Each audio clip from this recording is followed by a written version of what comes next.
എനിക്ക് കൈ കെട്ടും വേണ്ട, ഒരുത്തും വേണ്ട, ഇങ്ങനെ പിടിച്ചാൽ ഇങ്ങനെ തന്നെ എണീക്കാം, കൈ കെട്ടിയിട്ടും എണീക്കാം. ഇപ്പൊ കാലിന് അതിൻ്റെ ഒരു ബലം കിട്ടിയിട്ടുണ്ട്, മറ്റു കാലിന് ബലമില്ലായിരുന്നു. ഒരിക്കലും ഇങ്ങനെ തന്നെ എനിക്ക് എണീക്കാൻ പറ്റിയിട്ടില്ല.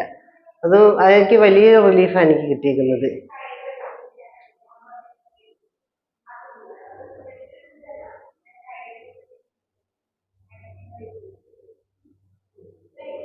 ഞാൻ ഇവിടെ വരുമ്പോൾ എനിക്ക് തീരെയും നടക്കാൻ മേലാത്തൊരവസ്ഥയായിരുന്നു. എൻ്റെ കാല് ഇടത് ഭാഗത്തേക്ക് ഇങ്ങനെ ചെരിഞ്ഞ് പോവായിരുന്നു.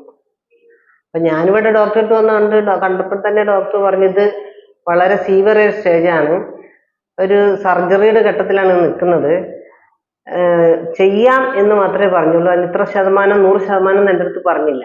കാരണം മറ്റുള്ളവരെ പോലെ അത് 100% കിട്ടാൻ ഡോക്ടർ ഉറപ്പ് തന്നില്ല. എന്നിട്ട് ഞാൻ സമ്മതമാണോ എന്ന് ചോദിച്ചു. അതിന് ശേഷം ഞാൻ ഓക്കെ പറഞ്ഞു. ചെയ്ത് കഴിഞ്ഞിട്ട് എനിക്ക് 2 കാലിലും നല്ല റിലീഫ് വന്നു. 2 പിടുത്തമായിരുന്നു കാലിന്, നടക്കാൻ വയ്യാത്ത വിധം ഒരു ഭാഗത്തേക്ക് ചെരിഞ്ഞ് പോകുന്നു. പിന്നെ എൻ്റെ 2 കാലും ഏറ്റക്കുറച്ചിലായിരുന്നു. ഞാനിപ്പോൾ ഡോക്ടറിനെ അളന്ന് ഇങ്ങനെ ഒരു കാല് ഉപ്പൂറ്റിയിൽ അളന്ന് കാണിച്ചപ്പോൾ ഒരു 1.5 സെൻറ്റിമീറ്ററിന് അധികമായിട്ട് എൻ്റെ ഒരു കാല് വലുതും ഒരു കാല് ചെറുതുമായിരുന്നു. അതിൻ്റെ ഹൈറ്റ് നോക്കുമ്പോൾ എനിക്ക് 2 സെൻറ്റിമീറ്റർ കുറഞ്ഞിട്ടുണ്ടായിരുന്നു. അതിപ്പോൾ എനിക്ക് റെഡിയായി, പഴയ കാലിന് 2നും ഒരേ നീളമായി.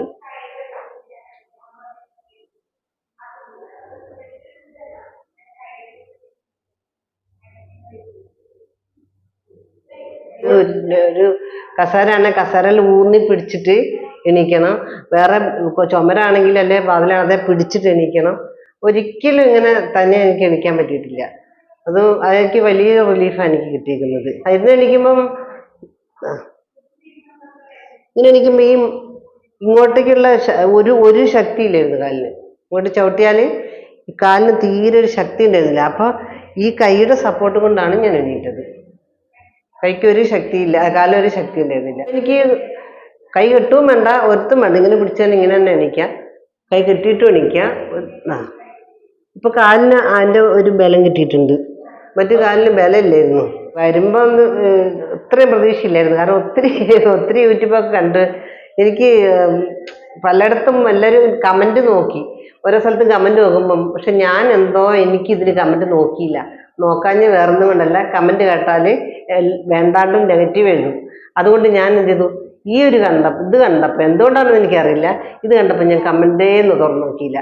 അതുകൊണ്ട് ഞാൻ ഇങ്ങോട്ട് പോന്നു. പിന്നെ അതിൽ കുറച്ച് എനിക്ക്, അതായത് നമുക്ക് വിശ്വാസ്യത ഉള്ള കുറച്ച് പേരെ സാക്ഷ്യം ഞാൻ കേട്ടു. അങ്ങനെ നമുക്കൊരു മനസ്സിന് തോന്നലുണ്ടാവുമല്ലോ, ഇങ്ങനെ കള്ളം പറഞ്ഞിട്ടോ അല്ലെ മറ്റ് കമന്റ് എഴുതുന്നവർ പൈസ കൊടുത്തിട്ട് ആക്കുന്നതാണെന്ന് പറഞ്ഞൊന്നും അല്ലാന്ന് എനിക്ക് തോന്നിയിട്ടുണ്ട്. അതുകൊണ്ട് ഞാനിവിടെ വന്നു, 2ഉം കൽപ്പിച്ച്. എനിക്ക് കുറച്ച് കൂടുതലാണ് കാല്. എല്ലാ ഡോക്ടർമാർക്കും എനിക്ക് ഓപ്പറേഷനാണ് പറഞ്ഞത്. ആയുർവേദവും പറഞ്ഞു, അലോപ്പതിയും പറഞ്ഞു, എല്ലാവരും പറഞ്ഞ് ഓപ്പറേഷൻ തന്നെ. അപ്പോൾ ഇവിടെ വന്നപ്പോഴും സാർ അത് തന്നെ പറഞ്ഞു, നിങ്ങൾക്ക് ഓപ്പറേഷൻ്റെ ഘട്ടം കഴിഞ്ഞിരിക്കുന്നു, അങ്ങേയറ്റം മോശമാണ്. എന്നാൽ എനിക്ക് ഇരുന്ന് എണീക്കാൻ പറ്റുന്ന എനിക്ക് വലിയ എളുപ്പമായി. പിന്നെ എനിക്ക് കാല് കുറച്ച് നടക്കുമ്പോൾ കുറച്ച് ഫ്രീ ആയിട്ടുണ്ട്. കുറച്ചല്ല, ഒരു 80% ഫ്രീ ആയിട്ടുണ്ട്. ഇതെന്നൊക്കെ ഭയങ്കര ബുദ്ധിമുട്ടിലായിരുന്നു. ഭയങ്കര ബുദ്ധിമുട്ടെന്ന്, ഒരു ഭാഗത്തേക്ക് ഇങ്ങനെ കാലിങ്ങനെ ഒരു ഭാഗത്തേക്ക് ഇങ്ങനെ ചെരിഞ്ഞ് വീഴാൻ പോവുമായിരുന്നു. എനിക്ക് പറയാനുള്ളത്, എൻ്റെ പോലെ ഒരുപാട് ലേറ്റ് ആവാൻ കാത്തു നിൽക്കാതെ എത്രയും, അതായത് സ്റ്റാർട്ടിങ് ആണെങ്കിൽ അത്രയും നല്ലത്, ഒരു മിഡിൽ എത്തിയിട്ടുള്ളെങ്കിലും വന്നാലും നല്ലത്, എന്നെ പോലെ ഇത്ര ലേറ്റായി വരാതെ നേരത്തെ വന്ന് എത്രയും റിലീഫ് ആവുക. എന്താ പറയുക, അത്രയും ഒരു സന്തോഷം അനുഭവിക്കുക, വേദനകളിൽ നിന്നും ഈ ശരീരത്തിൻ്റെ ആ ക്ലേശങ്ങളിൽ നിന്നൊക്കെ ഒരു റിലീഫ് അനുഭവിക്കുക. അതാണ് എനിക്ക് എല്ലാവരോടും പറയാനുള്ളത്. ഇതിൻ്റെ കമൻറ്റ് വായിക്കാത്തതുകൊണ്ടാണ് ഞാനിവിടെ എത്തിയത്. ഞാനീ പറഞ്ഞ സാക്ഷ്യം 100% എന്നെ സംബന്ധിച്ച് ആത്മാർത്ഥതയോടെ ഞാൻ പറഞ്ഞു. ഇനി ആർക്കെങ്കിലും ഇത് കേട്ടിട്ട് പൈസ കൊടുത്ത് പറയുന്നതാണെന്നും വിചാരിക്കാതെ എല്ലാവരും എത്രയും വേഗം വന്ന് ചെയ്തിട്ടുണ്ടെങ്കിൽ അത്രയും നല്ലത്. എൻ്റെ അത്രയും ലേറ്റ് ആവാൻ കാത്തിക്കരുത്, വേദനിപ്പിക്കല്ലേന്ന് പറഞ്ഞിട്ടാണ് ഞാൻ വന്നത്.